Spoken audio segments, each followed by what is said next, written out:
Hi hello ఈరోజు పొద్దున్నే లేచి ఇల్లంతా క్లీన్ చేసుకుని మన ఫామ్లో పూసిన పువ్వులు అండ్ మన దగ్గర ఇప్పుడు రెడీగా కాసిన కాయలు అన్నీ అయితే కోసుకున్నాము.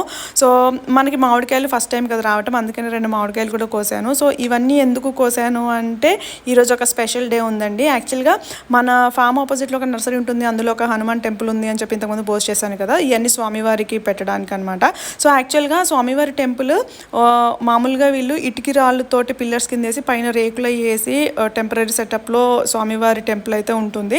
బట్ ఏంటంటే అంత ఓపెన్ ప్లేస్. సో మేము ఆల్మోస్ట్ 7-8 months బ్యాక్ ఒక టెంపుల్ కట్టిద్దాము మనం చేయగలిగినంతలో అన్నట్టుగా అనుకున్నాము. బట్ ఎప్పుడు అనుకున్నా అది కుదరట్లేదు అనమాట టైము. ఈసారి అన్ప్లాన్డ్గా మీరు నన్ను చూస్తే అర్థమైపోతుంది, నార్మల్ డ్రెస్లో ఈరోజు శంకుస్థాపన చేశాం అండ్ లిమిటెడ్ మెంబర్స్ తోటి చేయగలిగాము. సో ఎటువంటి ఆటంకాలు లేకుండా ఈ టెంపుల్ అయితే కంప్లీట్ అయిపోతుందని అనుకుంటున్నామండి.